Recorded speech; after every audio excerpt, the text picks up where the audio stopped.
نحمدہ و نصلی علی رسولہ الکریم اما بعد فاعوذ باللہ من الشیطان الرجیم بسم اللہ الرحمن الرحیم۔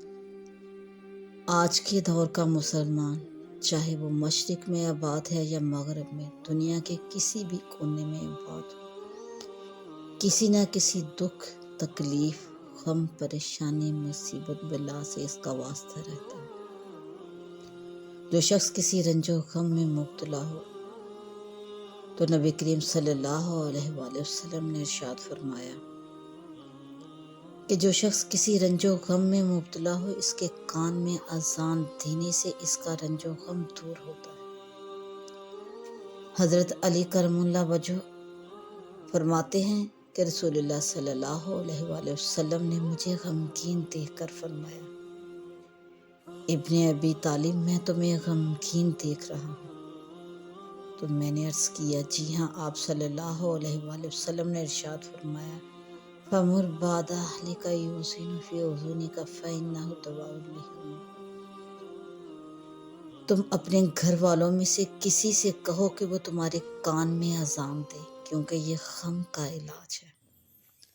حضرت علی رضی اللہ تعالیٰ عنہ فرماتے ہیں کہ میں نے یہ عمل کیا تو میرا غم دور ہو گیا۔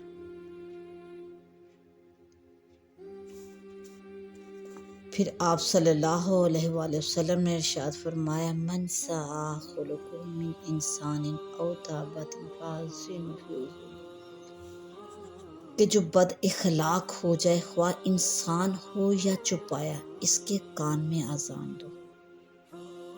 جس کی عادت خراب ہو جائے، خواہ انسان ہو یا جانور، اس کے کان میں بھی اذان دی جائے، کیونکہ نبی کریم صلی اللہ علیہ وآلہ وسلم نے اس کا حکم فرمایا ہے۔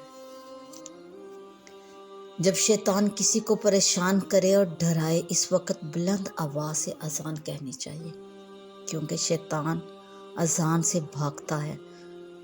حضرت سہیل بن ابی صالح رضی اللہ عنہ فرماتے ہیں کہ میرے والد نے مجھے بنو حارثہ کے پاس بھیجا اور میرے ہمراہ ایک بچہ یا ساتھی تھا۔ دیوار کی طرف سے کسی پکارنے والے نے اس کا نام لے کر آواز دی، اور اس شخص نے جو میرے ہمراہ تھا دیوار کی طرف دیکھا تو اس کو کوئی چیز نظر نہ آئی۔ پھر میں نے اپنے والد صاحب سے اس بات کا تذکرہ کیا تو انہوں نے فرمایا، اگر مجھے پتہ ہوتا کہ تمہیں یہ بات پیش آئے گی تو میں تم کو نہ بھیجتا، ولیکن اذا سمعت صوتا فنادت بالصلاۃ فإنی سمعت ابا ہریرہ یحدث عن رسول اللہ صلی اللہ علیہ وآلہ وسلم انہ قال ان الشیطان اذا نودی بالصلاۃ ولا وله خصاص۔ لیکن یہ بات یاد رکھو کہ جب تم کوئی آواز سنو تو بلند آواز سے اذان کہو، کیونکہ میں نے حضرت ابو ہریرہ رضی اللہ تعالیٰ عنہ کو حضور صلی اللہ علیہ وآلہ وسلم کی یہ حدیث بیان کرتے ہوئے سنا ہے کہ جب اذان کہی جاتی ہے تو شیطان پیٹھ پھیر کر گھوس مارتا ہوا بھاگتا ہے۔ اگر کوئی شخص بھوت پریت دیکھے تو اس کو بلند آواز سے اذان کہنی چاہیے۔ حضرت سعد بن ابی وقاص رضی اللہ عنہ فرماتے ہیں کہ میں نے رسول اکرم صلی اللہ علیہ وآلہ وسلم کو فرماتے ہوئے سنا، اذا تغولت لکم الغیلان فاذنوا، کہ جب تمہارے سامنے بھوت پریت مختلف شکلوں میں نمودار ہوں تو اذان کرو۔ اس کے علاوہ بھی اور بہت سے مواقع ہیں جہاں پر اذان کہی جا سکے۔ آگ لگنے کے وقت، کفار سے جنگ کرنے کے وقت، غصے کے وقت، جب مسافر راستہ بھول جائے اس وقت، اور جب کسی کو مرگی کا دورہ پڑے۔ لہٰذا علاج اور عمل کے طور پر ان مواقع میں اذان کہنے میں کوئی حرج نہیں۔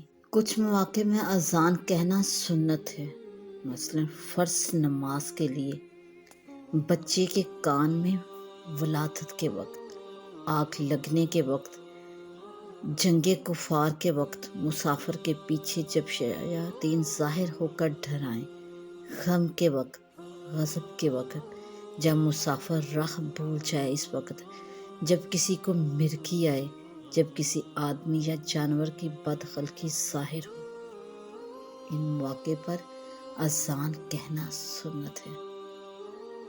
اس لیے جہاں جہاں جو مسلمان کسی دکھ تکلیف غم پریشانی میں مبتلا ہے تو یہ سب سے سستا اور سب سے آسان اس پریشانی، اس غم اور اس تکلیف کو دور کرنے کا ہے کہ اللہ کے نام یعنی اذان سے اس کا علاج کیا جائے۔